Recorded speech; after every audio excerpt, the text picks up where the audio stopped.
You know, we got a call, and I'd like to add this caller. I don't actually have a name on the caller. Caller, are you there? They're really anonymous. Hey, what's up? What's happening? Hi. Welcome to KLEAN Radio. Hey, man, how's it going? How's your night going? Good. Good.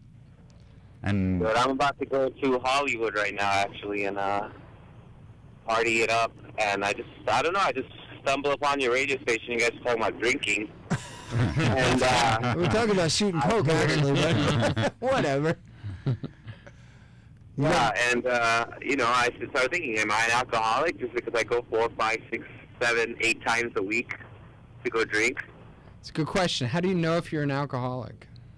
I mean, I don't do it alone. You know, I figure alcoholics are people that usually do stuff alone. You know.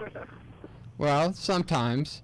I generally think, you know, there's a lot of different definitions of what's an alcoholic, and there's certain criteria.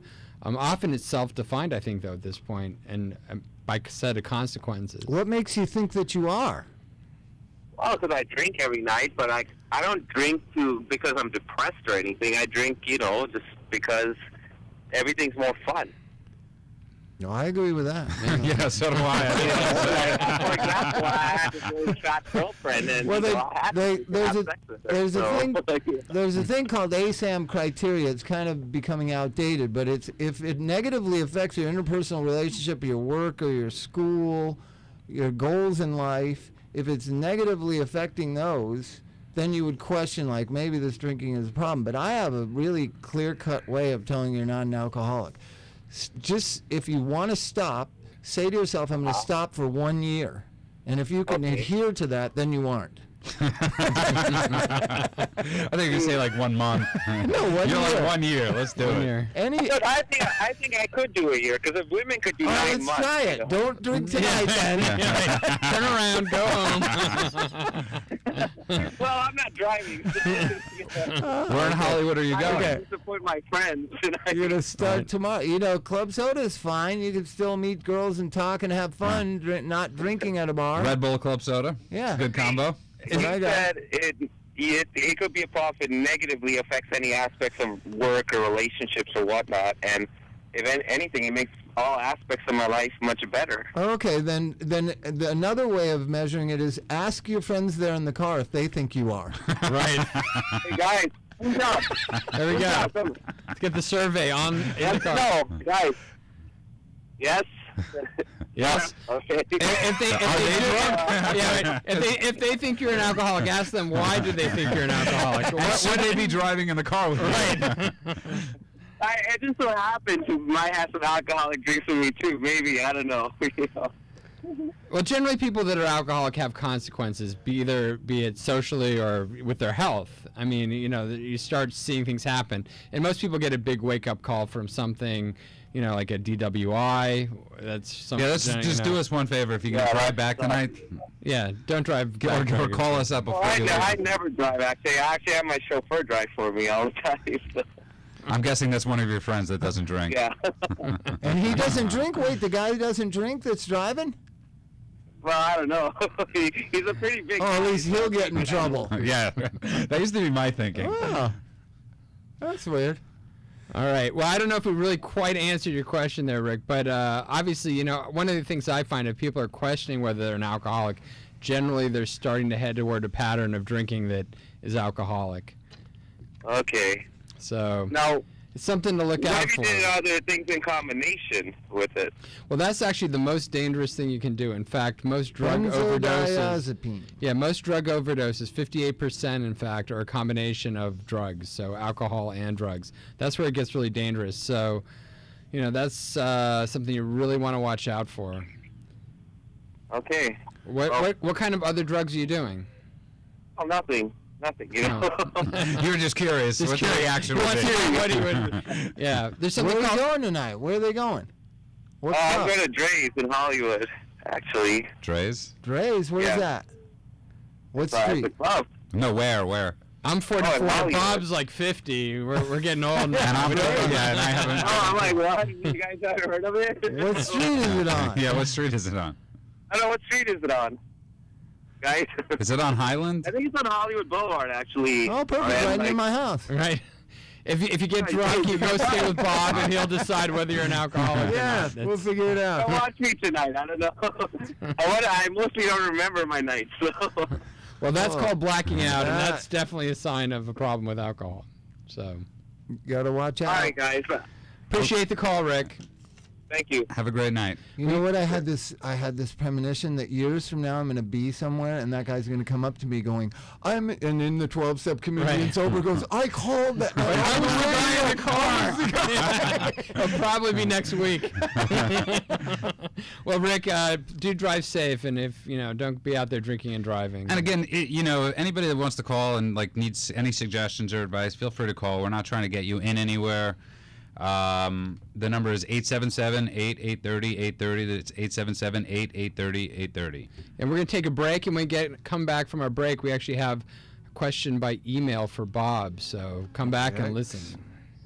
We got Judah and Bob Forrest here from VH1 Celebrity Rehab, and I'd just like to mention that our intro does say that clean is a sober living, but we are now officially licensed as a rehab after 14 months of going through a licensing process. In the heart of West Hollywood. We passed everything at 100%, all our certifications. We're now 100%. We've actually been operating for over 2 weeks and doing very well.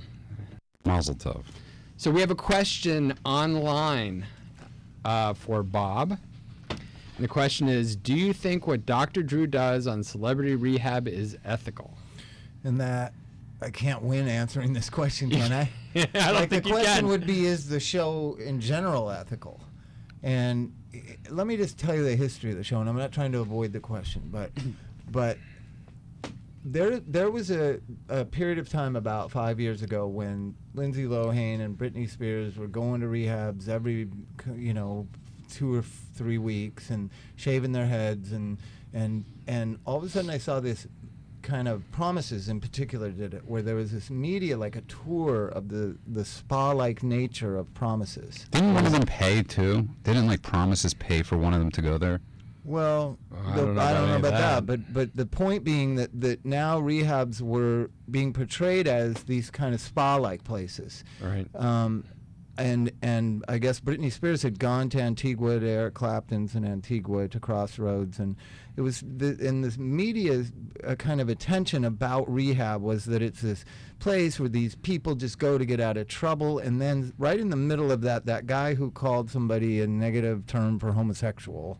From some Isaiah TV Washington show, from Grey's he went to Anatomy. rehab because he had a slip of the tongue or something. I don't know what he had gone to rehab for. And so I came into work one day and I said, this is BS what's going on about rehab. Rehab is kind of a sacred place to me. I mean, I learned a lot and I failed a lot, but I suffered a lot, but I met a lot of great people and I saw a lot of great triumphs in my whole 25, 30 rehabs.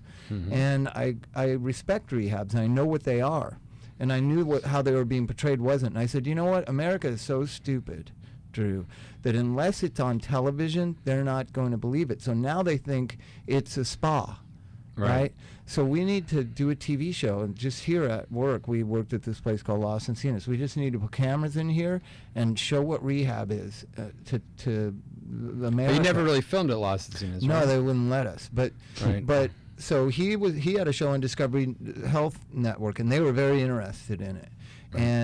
But then the cost of what if somebody dies and the malpractice and all things kind of spiraled out of control over about a month period of time, and so it went out of the cost of Discovery Health being able to do it. And so it died for about 2 months, and VH1 came and said, that show that you were thinking about, rehab, we would do it if there were celebrities on it. Because they did everything celebrity. Yeah. Right? Wasn't that? Yeah. That was their tag for a while, right? That's the surreal life. Everything's better with celebrities. Yeah, surreal life. Celeb reality or whatever it is. So I just was violently opposed to it. I just thought, and then Drew argued my point being, well, America will only watch things, you can only educate the mass public in certain ways, and they love celebrity culture, so what better way to do it? Using my argument to kind of try to educate, because you're not going to be able to educate in some sort of this culture and this society in some sort of clinical way or some sort of intelligent way. Let's put it that way. It's the lowest common denominator of this society. Why Dr. Drew? I mean, he's not really.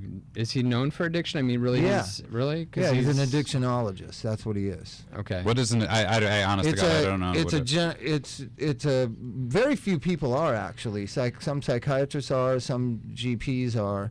You go to school for 6 weeks or something, and that's hopefully a little longer than that. No, but they're doctors, They're already real doctors. So he's doctor, he's a board physician, board certified addictionologist, which is very few. Most people say they specialize in addiction, which doesn't mean anything. Right.